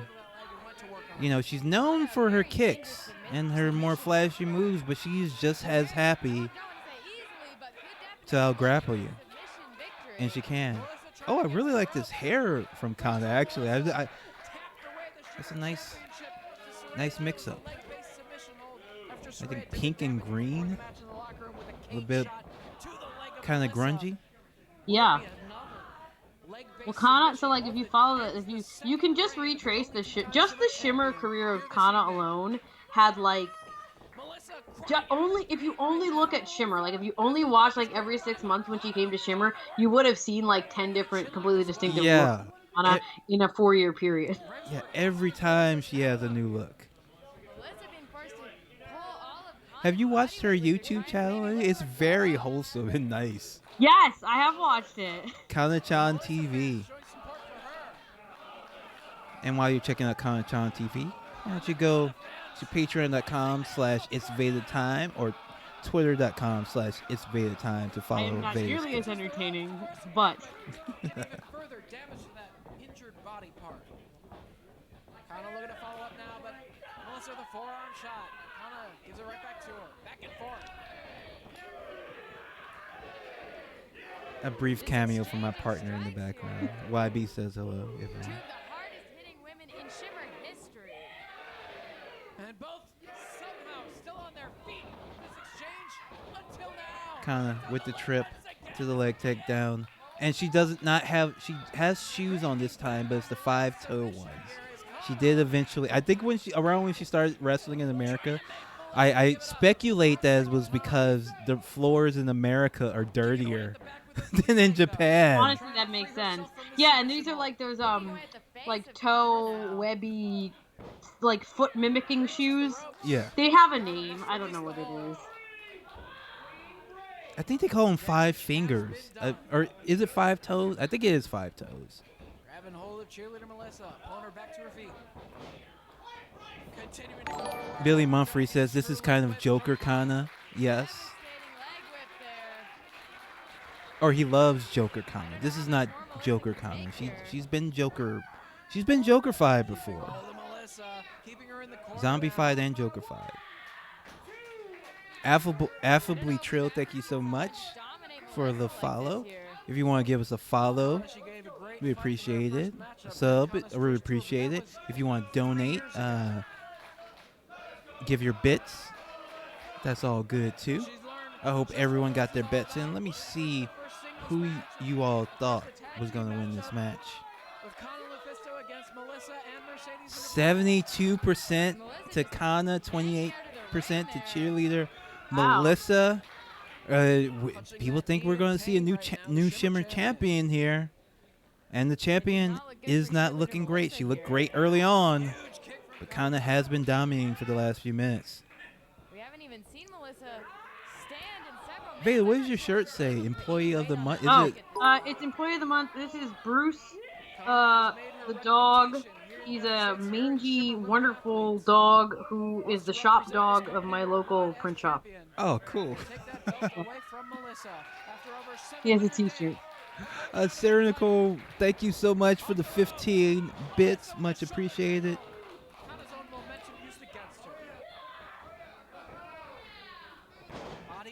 Big body slam from Melissa. Melissa always kept that big body slam. And the leg drop, too. Might have been a mistake. She's another wrestler who just, like, in terms of, like, what we just call fundamentals, like, her basic bare bones wrestling was great. And there's times where, like, it's not as flashy, but it's hard hitting and it's effective. And I think there's always a place for that in pro wrestling. Yeah, and Melissa, that leads to longevity. Look at that leg. Oh, that leg capture German suplex. signature maneuver from Kana. Once she gets that counter and that sliding kick right to the grill. And Kana's not letting up into the ankle lock. Right back to the leg goes Kana. Melissa trying to get back to her feet on her good leg. Goes forward, out of the hole. Swats away the kick attempt. Melissa's struggling. Oh, with the back fist. Melissa's struggling with that knee. Head kick from Kana. And you see she collapses immediately. It's hard to kick when you got a bad leg.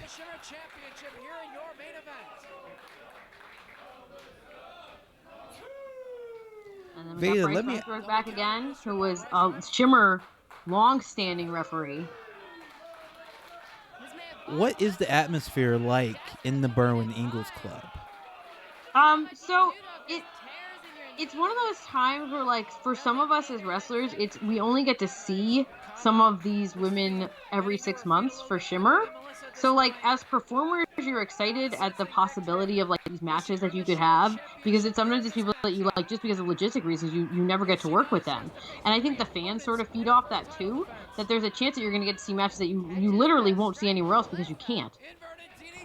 And so it's exciting, and then it's exhausting, it's tiring, but you're only there because you love wrestling. Like, there's no reason to put yourself through sitting through 2 days of Shimmer taping if you didn't love it. Yeah, it is kind of. Not.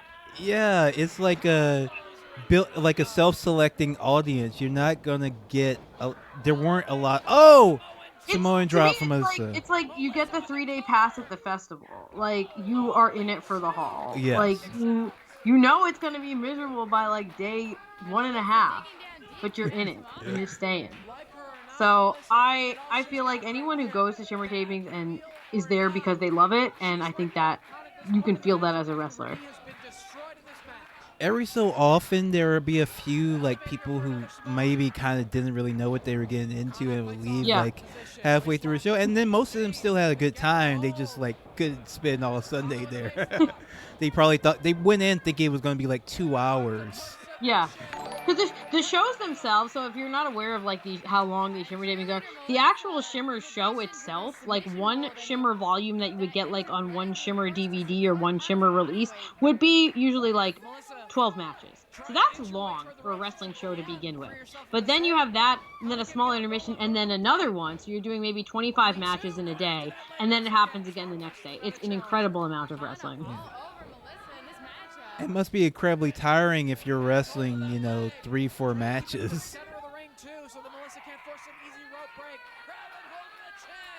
And look at this. Beautiful submission. You see so many. I don't even think we've seen this submission from Kana. We watched a bunch of her matches. She has so much in her repertoire. But maybe Cheerleader Melissa, a bit of a larger wrestler, kind of struggling to get the hold on. If she was in Japan, where the wrestlers tend to be a little bit smaller than Melissa, this would be an easier hold for her to put on. But it looks like Melissa will be able to escape this excruciating hold. Unfortunately for Melissa, there is a bottom rope. In this one, yes.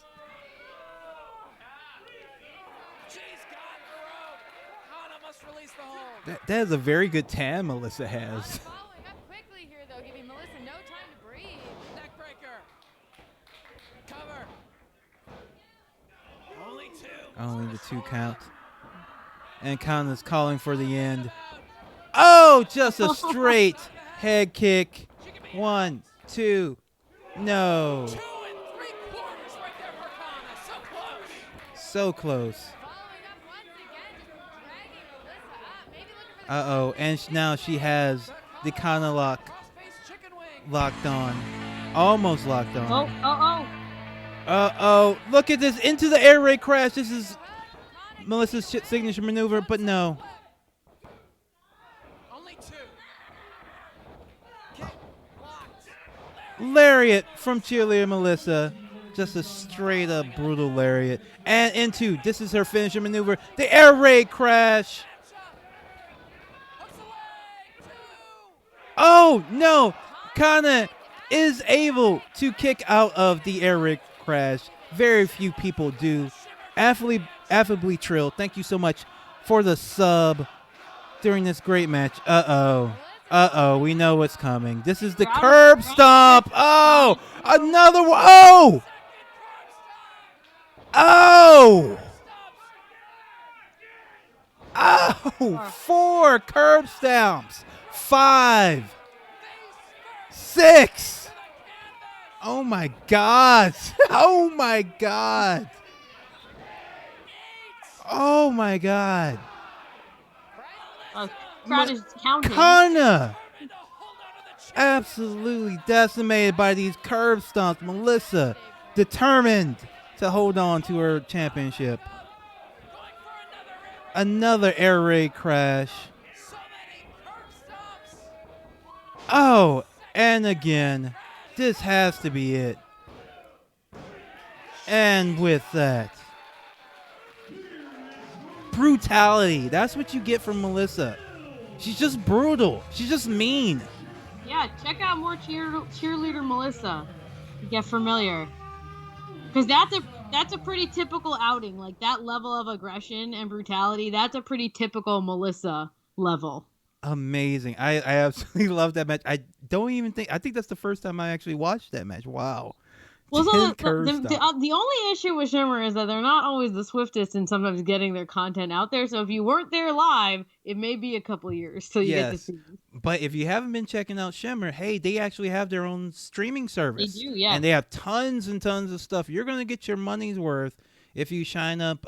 Just look up Shimmer Wrestling, and you'll find their streaming services. I think they have like 70 volumes on there. As we said, each of those volumes is like 15 matches, you know. Well, and especially if you're someone who watches WWE now and you're a fan of a lot of the women that you see there, or NXT, fans of like Ember Moon or Asuka or Billie Kay, so many people, you're gonna find their earlier Ruby Riott, you're gonna find their earlier work at Shimmer. Like, you're going to find it streaming on Shimmer, and, like, I think some of it will be really entertaining for people to watch, and then others, I think, will be just super surprised to see the evolution of some of these women. But, yeah, that's where you're going to find it. All right. And so, up next, we have a match from AIW. This is going to be Haley Hatred versus Jenny Rose. Haley Hatred... Jenny Rose, you may have seen her in ROH. Haley Hatred spent most of her time in Japan. She is currently retired now. Wish her the best. Jenny has spent a lot of time in Japan too, so you're going to get to see two women who spent a lot of time in Japan. Actually, I'm just looking at the time. We don't have that much time left with you, VEDA, so we may have to save Haley for next time, because I would be remiss if we did not watch this Women of Honor match between you and Sumie Sakai. Lockport, New York, which is basically Syracuse, yes. In Ring of Honor! So a little backstory on this. Ring of Honor was restarting their women's division. They call it Women of Honor. And then they were basically usually filming the matches before the regular show and then putting them on YouTube. It says right there, Women of Honor Wednesday. So they would put them up on Wednesdays. And I was originally meant to wrestle Cherry Bomb in this match. That was what was booked. And then Cherry Bomb got injured the week before, so she wasn't able to compete. And I'll give you a little bit of backstory on this. I was asked, did I have anyone in mind that I thought I could wrestle who would be available on such short notice? And my first person I said who would be able to make this trip, the first person I said was Sumie Sakai. She had done work in the past with Ring of Honor. She was based out of the Philadelphia area. I just think she's incredible. And fortunately, she was able to do it. Yeah. So I was just so privileged to get to wrestle her in what was, this was not my first match in Ring of Honor. It was my second, but first match had been a couple years before.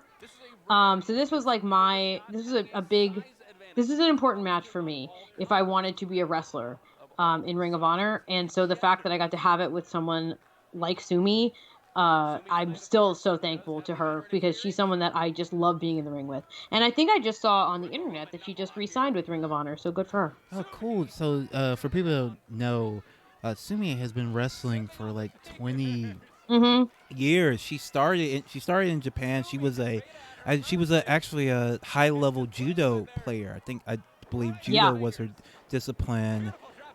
Real legitimate athlete. Joined with the JD Star promotion, which was one of the Joshi promotions that I mentioned that didn't quite make it. It was started by I think Rossi Ogawa as well, who eventually started Stardom, and I think she started training there. Eventually, she moved to the United States and she was on the first Ring of Honor show, like the very first one, and she's still there. Was the first Women of Honor champion like 10, 15 years later. But yeah, just a legendary wrestler that you are showing no respect to right here. Slap in the face. I want to say this is like 5 years old, 6 years old. So it's not a new match, but like it was an important match for me and for my career. But yeah, Sumi, and an interesting thing too about Sumi is because she's been living in the States for quite a while, gone back and forth to compete, but she maintains like her role as a almost like an ambassador. She's helped facilitate so many people's tours and those guardrails. So another fun fact. Nice those walk are on those though. fun to walk on, but the Ring of Honor signs, they have like a metal edge on them, so I was always worried that I would like slice through my shoe when I would walk the guardrail. But Sumi has been so helpful to so many people in terms of helping them organize tours when they would go train in Japan. As an interpreter, she's done so many things behind the scenes that I think people don't realize, in addition to being an incredible wrestler. So she's someone who's just like an invaluable person in wrestling. You say that while you are just absolutely kicking her ass, putting that pressure on her neck. But Sumi coming back. Oh! And the drop across the ropes. The chat says VEDA is showing no mercy in this match. All right, we're going to get predictions in. Let's see. All right, so who you have? VEDA or Sumi?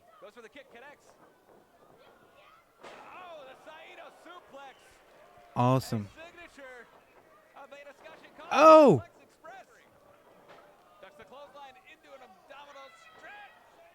Oh, just so people know, so because this was a YouTube release, yes, they like edited out little trends. They kind of like not speeded it up, but like made it a little bit more compressed. So that's why if it feels like something's missing, they just edited out like a hold or something that slowed it down to make it like a more compressed match. But that's why if things seem a little like jumpy, that's what they are. Yeah, it was they were kind of trying to do like viral. They're trying to make the Women of Honor go viral, so they made the matches a little bit shorter. But we're seeing a lot of the good stuff though, and if you want to see out, like the moves and stuff in, but just so you know, we are not like time travelers who are teleporting around the ring.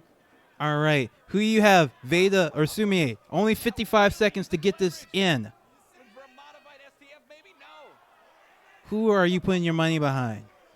If you made a lot of channel points on your bets. Ah, she bit me. Oh, she did. Oh, yeah, that is a signature maneuver from Sumi. But you're able to get that bottom rope because it is there. It's there. You see how valuable that bottom rope is?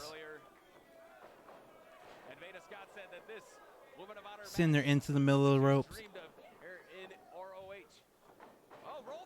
Oh, look at that. A little bit of that judo from Sumi. Like that. That's like a not a Russian leg sweep because you had their neck cranked. It was like a reverse snapmare driver because Daisy Hayes, who's one of my trainers, she used a snapmare driver.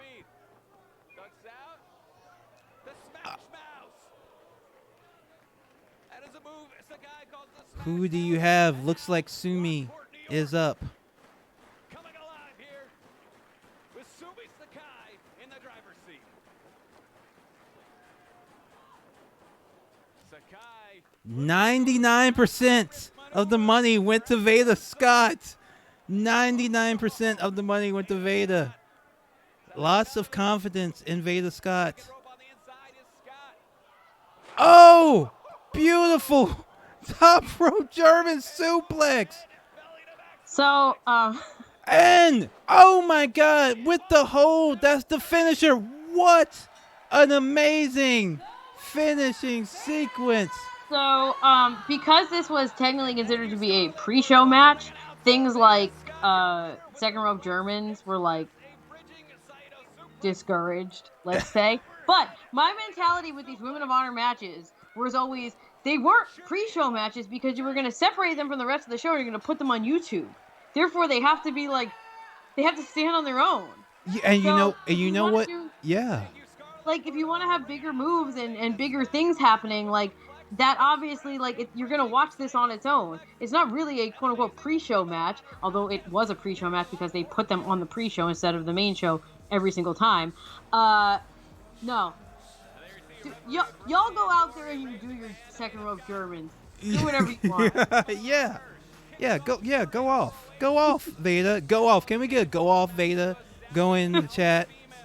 Because Sumi is someone who I think she just consistently has been so good for so long, and she's a trainer now as well. She works at a wrestling school along with Cheeseburger from Ring of Honor. They have a school, so she trains people too. So then they're really lucky to be trained by her. Yeah. So VEDA, thank you, everyone. Thank you so much for checking out the stream, for following, for giving your bits, your follows, for making your donations. Everyone saying "Go off VEDA" in the chat. I like the rants. I would love to have you back. I have some feelings sometimes. Yes, we absolutely love it. We loved that match, and I absolutely agree with your logic because that last sequence where you did that German suplex, I found that because that's a GIF. That's a GIF. So when people saw that clip, they were like, "Oh, holy shit!" and it went viral like it was supposed to. So yeah. Absolutely. Yeah, and you want the matches to be as good as they can be and get people to watch them more and more. So that's my thought on that. Yeah. So Deli Fred just cheered 300 on the stream. Everyone, if you are so inclined, I want you to go ahead and head to patreon.com/It's VEDA Time. Give a sub. Check out what VEDA's got going on. VEDA, thank you so much for joining us. Again, just tell people where they can find you and where they can see you wrestling next, maybe, possibly. Yep. So again, the Patreon, that's a new project for me, so that's getting updated more and more all the time. My Twitter is @It's VEDA Time. I pretty much post everything there first. That's my main source of social media and outreach is my Twitter. Everything kind of goes through there. So any updates on me will come through there. Right now, I'm not really wrestling because there's not a lot of wrestling. I'm hoping to do more commentary and more wrestling as soon as I can. This is the I shouldn't say that. I was just in Canada for a month and a half visiting my fiance. But outside of that, this past year is the longest I've been in the United States in 5 years. I'm used to living outside of the United States for wrestling. So yeah, I'm here. Hopefully I'll get to travel again soon. That's all I got. All right. Well, VEDA, thank you so much for joining us. Everyone, thank you so much for checking us out. Be sure to check out patreon.com/It's VEDA Time. And we will see you next week at 3 p.m. with another special guest. That was Struggle Session.